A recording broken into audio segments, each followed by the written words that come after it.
Hello, everyone. Welcome to this press conference where the members of the CBD Alliance will provide an assessment, a stock take, let's call it, of the current negotiations here at COP15. However, unlike the stock take that took place this morning, ours will be from a justice perspective. And the word justice means that we go beyond the limited conservationist approach and address our multiple environmental crises from a structural perspective. When dealing with a problem, we have to go to the reasons for such a problem that we call the structural causes, which are the well-identified direct and indirect drivers of biodiversity loss. But addressing these drivers should be done through the recognition and respect of those rights holders who are not only protecting a great portion of our remaining biodiversity, but are also in many cases criminalized and persecuted all over the world for protecting biodiversity. With no further delay, let me introduce our first panelist. I'd like to welcome Lim Li Lin from Third World Network. Please, Lim, go ahead. Thank you very much. Ladies and gentlemen, we were all witness to the stocktake plenary earlier on this morning.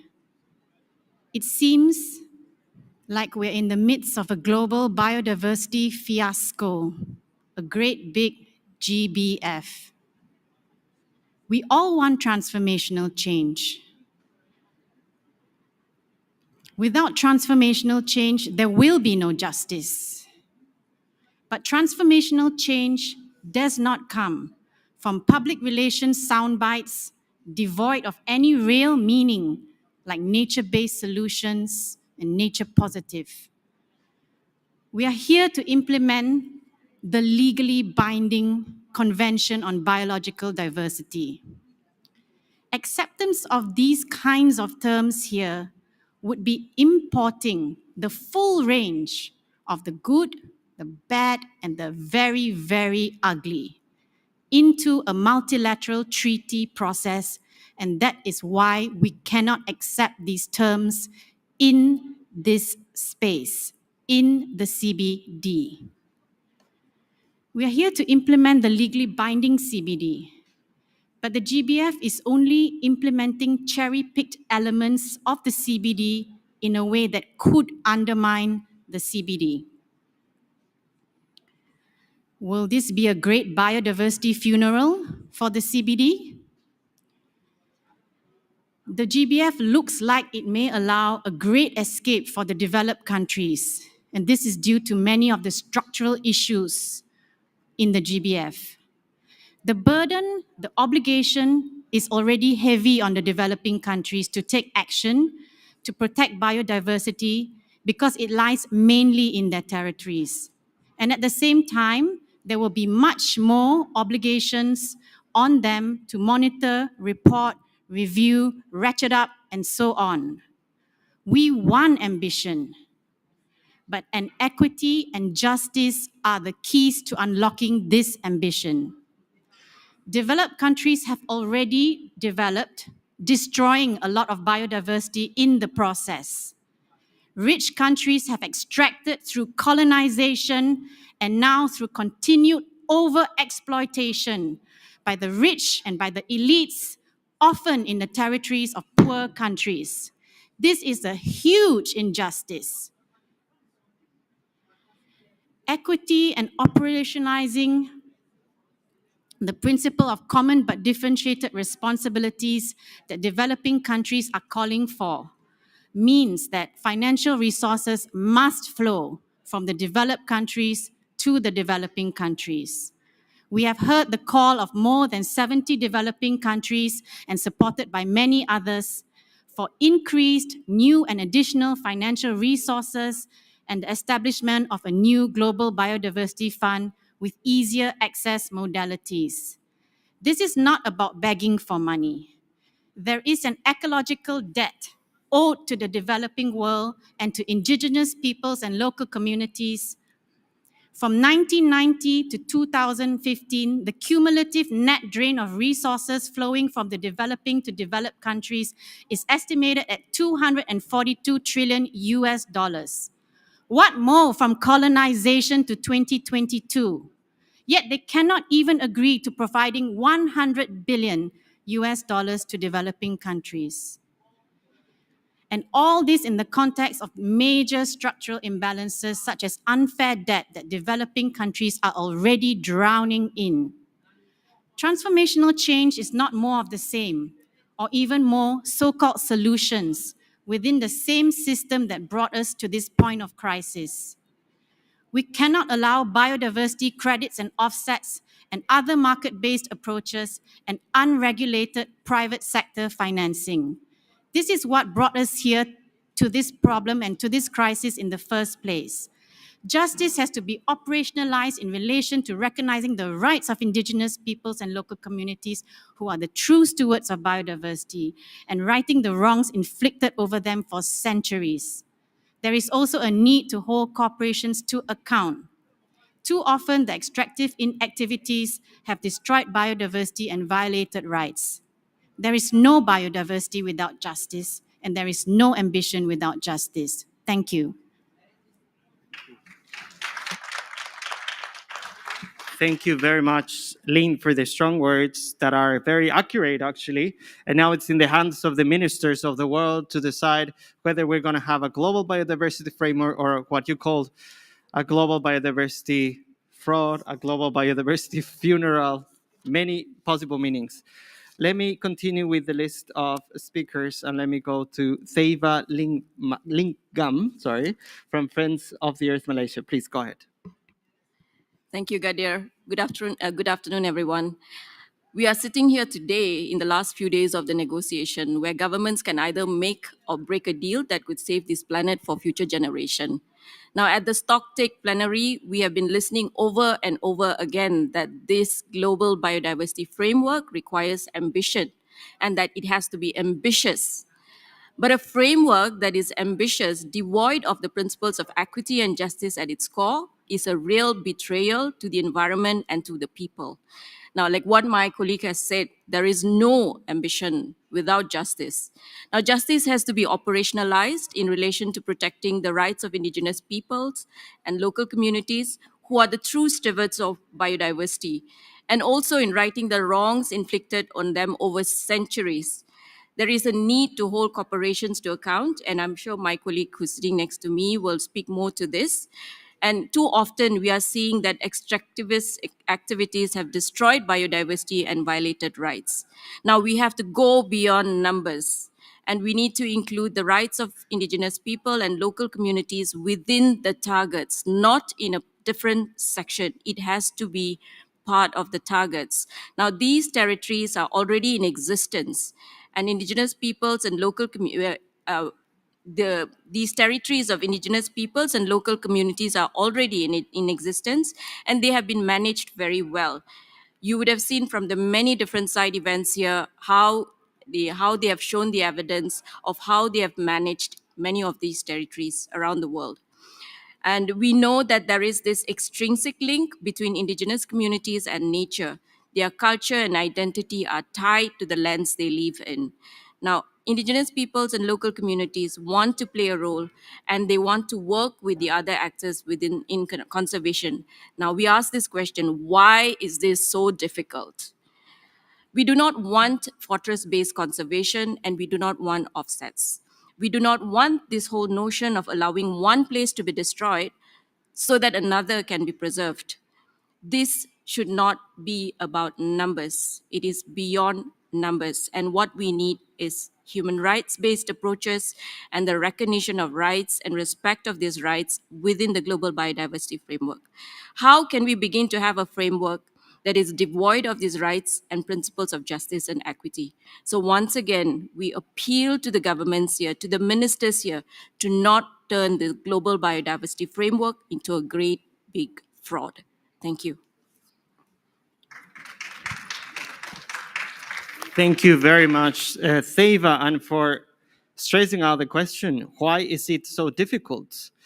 We've been years in these negotiations, and we really wonder why it is so difficult to reach to agreements that make sense. Let's invite our next panelist, please, Lim Li Ching from the Third World Network. network. Please go ahead. Thank you, Gadir. Good afternoon, everyone. I'm going to talk a little bit about the technology issues that have been under discussion here, particularly at the GBF discussions. Well, here in Montreal, it's actually corporate interests that have subverted technology at the expense of peoples and planet. We've seen this in the discussion around the biosafety target of the GBF, Target 17. They were extremely contentious discussions, and the big agricultural exporter countries were refusing to consider the realities of the development in genetic engineering technologies. During the timeframe of the GBF to 2030, new technological developments, such as synthetic biology and other new genetic techniques, will be increasingly used. Hence, their risks should also be adequately addressed. But the countries are denying this and did not want to include these in the scope of the target. They also did not want the precautionary approach to apply, claiming it's not in the convention. But the preamble of the CBD is very clear. It says, nothing that is vital to anticipate, prevent, and attack the causes of significant reduction or loss of noting is vital to anticipate, prevent, and attack the causes of significant reduction or loss of biological diversity at source. Noting also where there is a threat of significant reduction or loss of biological diversity, lack of full scientific certainty should not be used as a reason for postponing measures to avoid or minimize such a threat. What is this, if not a precautionary approach? And those same countries, which regrettably are peddling the corporate interests of the big agricultural GMO exporting and producing industries, do not want reference anywhere in the GBF or in the CBD decisions as far as possible. They don't want any reference to technology horizon scanning, monitoring, and assessment, despite the serious potential negative impacts on biodiversity and peoples. If we don't equip the CBD with these tools to anticipate negative impacts, to monitor and assess new technologies, then there won't be technology justice. Peoples will be left exposed to negative impacts, as will the environment. And if we don't regulate the technologies themselves and the corporations that peddle them, there is also no technology justice. Thank you. Thank you very much, Ching, for addressing this important matter, because technology is not, we're not only creating a lot of damage with the current structure we have, but we're inventing constantly new things to destroy, that will impact biodiversity. And you also mentioned corporate capture, and that's something that our next panelist will also address. Nelly Mariam from Friends of the Earth International. Please go ahead. Thank you very much, Kadir. And yes, we have come to this process several years ago, listening to all the governments and actually almost everybody involved saying we need transformational change if we want to save biodiversity. And what does that mean? It means really changing the economic systems that drive the biodiversity loss. And we really had big hopes that these systems would be addressed here. Yet what we are seeing is a complete difference, something completely different. We are seeing that it's actually businesses who get away with doing exactly the opposite. We've seen that businesses are present not only in the corridors and in beautiful stands and beautiful conference spaces, but they are present within the delegations, in many cases actually bought into them. We have seen business participating in coalitions with beautiful green and sustainable names and pretending that they will do beautiful actions to save biodiversity. But what is true is the contrary. All over the world, throughout our network, we see that businesses invade territories which are the same as the ecosystems. They violate the rights of the human rights and all the rights of people who are fighting against the corporations destroying the ecosystems. So we were waiting for the CBD to stand up against that and to say we need to regulate business strongly, and we need to regulate them on biodiversity and on human rights. Now, this is not happening. There is a target on business, but it only says encourage and enable business to do the right thing. If we don't say you must do the right thing, then they won't. And then what comes next? What comes next is that business should, in that target, that business should do the reporting, the disclosure. And that's the only thing which is asked to be mandatory. But the disclosure is not about the impact on biodiversity, but it's rather of the impact of biodiversity loss to business. So really, we have turned around the whole concept of what a CBD is about. We started protecting business here. That's what's happening. And what that means for the justice on the ground is that the people really get more invaded and people have to stand up and their rights get violated and people get killed. And this gets greenwashed. One of the ways in which this gets greenwashed is, for example, through certification. You will see when you go to the supermarket, you find products with beautiful labels, and this is green and it hasn't affected the rainforest, it hasn't affected human rights. And this is also being proposed as a target here to make consumers responsible. Well, actually, one, this certification most often is greenwashing. It's not true. We hear reports from all around the world that this kind of that the products coming from there have created human rights violations, have created deforestation and other ecological problems, yet you find them with a green label in the supermarket. Even if they would function, it is based on the assumption that people can buy these products at a higher price. So we are excluding people from the global south, we are excluding poorer parts of the population, and we are blaming them for not being ecological. That is not a basis of what we think should be a global agreement. This really doesn't work. And then worst of all probably is that we are allowing, with other greenwashing measures called such as nature-based solutions, nature positive, we are allowing business to keep on destroying ecosystems under the promise, quite often not fulfilled, that these ecosystems will later on be conserved, that sorry, I'm expressing myself wrong. There's the promise of the business that they will compensate the loss of ecosystems which they are causing by other ecosystems which are restored somewhere else. Studies on restoration have showed that almost nowhere real restoration works. So these are false promises. Furthermore, the amount of promises add up to a lot more than what is actually feasible in the world. So what is these nature-based solutions, nature positive, and all the other offsetting measures? They are a greenwashing measure, and they are just showing that business can keep on doing as much destruction as they want, because if they tell that there will be compensation, then it's all right, then it's nature positive. But it doesn't put a stop, a halt to the amount of ecosystems that can be lost. So this is really, really unacceptable. It causes a lot of damage to the territories where the people live and to their human rights. And this is really not a basis for a just and equitable framework which we would want. Thank you very much. Thank you very much, Nele, for bringing into our awareness so many elements related to the corporate capture of the CBD, because here we're talking about an issue of power, how those powerful have a lot of influence in these kind of processes. Just as a reference, in the climate convention that the COP just took place a month ago, more than 600 lobbies from the corporate sector were identified as doing lobby precisely against those policies that could affect their interest. So now we open the space for questions, first from press and media. And you can identify yourselves. I see one hand up there, please. Hi, I'm James Deneen with New Scientist magazine. I'm curious for any perspectives that any of you might have on this mechanism for benefit sharing from digital sequence information that looks like it might be agreed on at this COP15. Are there concerns or just any perspective on it? Thank you.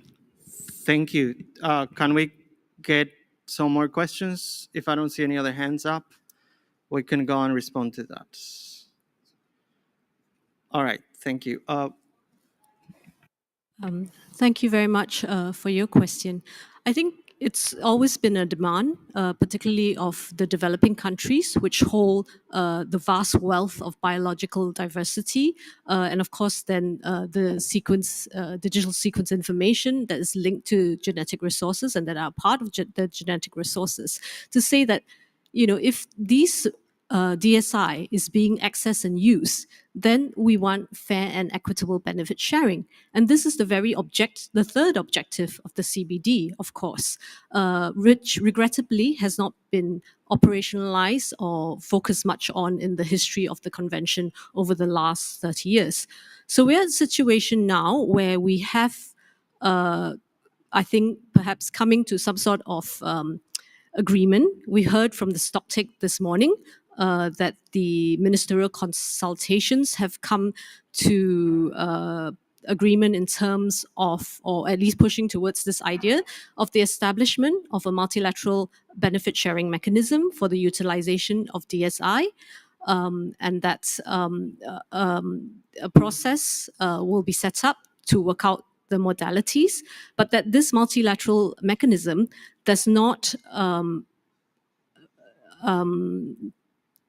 prevent parties from their own national arrangements that they may have to address this issue. And this also has been a strong demand from some of the developing countries as well.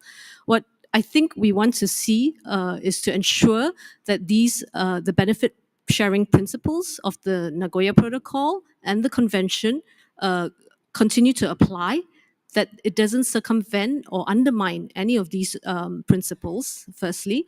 Secondly, that there should be mandatory payments into a fund, because this is, we think, one of the only ways by which to ensure that the corporations that basically are able to access a free-for-all at the moment are able to pay and to be able to get those benefits to developing countries, as well as to the indigenous peoples and local communities who are the ones who are really conserving and sustainably using biodiversity.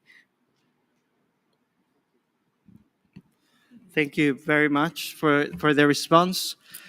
I'll just ask again for any questions, and if there are no further questions, I'm gonna invite our panelists to just say a final word, a final message that you would like to say, because we have some minutes. So I don't see any hands up for any questions. Oh, Just a follow up on that. So, do you think that this multilateral benefit sharing agreement on DSI could make up for some of the problems or failures of the Nagoya Protocol to result in really significant benefits for provider countries? Well, I think, firstly, I may beg to differ that the Nagoya Protocol hasn't resulted in benefits. And I think the principle of benefit sharing is extremely paramount. We've seen this principle, at least in relation to the access and sharing of pandemic influenza pathogens, right? The PIP framework under the WHO has generated a significant amount of benefits, monetary benefits, as well as capacity building in relation to being able to address the COVID pandemic as well, because the laboratories have benefited from that. We have seen some failures sometimes, but this, I think, is a lack of political will, and it's the lack of, putting in place the kind of mandatory requirements that we do need to make or to get corporations to subscribe and to operationalize these principles.